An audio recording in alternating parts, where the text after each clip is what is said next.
গোপনেও চুমু খাবো, পিড়িয়েও খাবো, সব জায়গায় চুমু খাবো, কোনো জায়গা বাদ দেবো না। প্রত্যেকটা বয়সের প্রেমের নিজস্ব ধর্ম থাকে, তার নিজস্ব বিশেষত্ব থাকে। হয়ে গেছে, প্রেম শেষ, আর চাই না। তাহসানকে ঠকিয়ে এবার মিথিলা নিজেই ঠকলেন। মিথিলার সঙ্গে দূরত্ব, প্রাক্তনকে বুকে নিয়ে সৃজিতের পোস্ট। সত্যি সত্যি ভাঙতে বসেছে মিথিলা সৃজিতের সংসার। কলকাতার স্বনামধন্য নির্মাতা সৃজিত মুখার্জি 4 বছর আগে ভালোবেসে বিয়ে করে সংসার পাতেন অভিনেত্রী রাফিয়াত রশিদ মিথিলাকে নিয়ে। বিয়ের পরে একমাত্র মেয়ে আয়রাকে নিয়ে কলকাতায় থিতু হন মিথিলা, কিন্তু সেসব এখন অতীত। এখন সৃজিতের সঙ্গে এক ছাদের নিচে থাকেন না মিথিলা, এমনকি কলকাতায়ও খুব একটা যান না তিনি। এর ফলে সৃজিত মিথিলার দাম্পত্য নিয়ে সৃষ্টি হয়েছে নানা গুঞ্জন। শোনা যায় তাদের নিয়ে বিচ্ছেদ চর্চাও, যদিও বিষয়গুলো এতদিন শুধু গুঞ্জন বলেই উড়িয়েছেন তারা। কিন্তু সৃজিতের সাম্প্রতিক এক ইনস্টাগ্রাম পোস্ট ইঙ্গিত দিল অনেক কিছুর।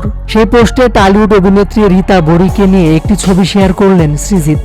বলে রাখা ভালো, একটা সময় অভিনেত্রী রীতা বড়ির সঙ্গে সৃজিতের প্রেম ছিল, কিন্তু 2019 সালে তাদের সম্পর্ক ভেঙে যায়। তখন অভিমান করে মিথিলাকে বিয়ে করেন সৃজিত মুখার্জি।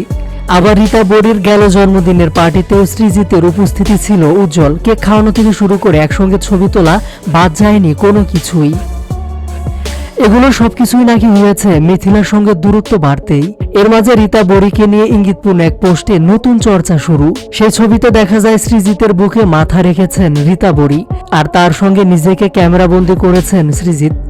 শুধু কি তাই, পোস্টের ক্যাপশনে সাহিত্যিক ভাষায় সৃজিত লেখেন, জমা খরচ হিসাব নিকাশ কোথায় শুরু কোথায় বা শেষ, কেমন আছো, অনেক বছর পেরিয়ে এলাম, হঠাৎ তোমার দেখা পেলাম, কেমন আছো। এদিকে সৃজিতের এমন পোস্ট ঘিরে চলছে তুমুল চর্চা। তাহলে কি এবার মিথিলাকে ছেড়ে দিয়ে আবার পুরনো প্রেমিকা রীতা বড়ি চক্রবর্তীর কাছে ফিরছেন সৃজিত মুখার্জি? এমনটাই মনে করছেন নেটিজেনরা। প্রিয় ভিউয়ার্স, বিষয়টি নিয়ে আপনার মতামতটি জানিয়ে দিন।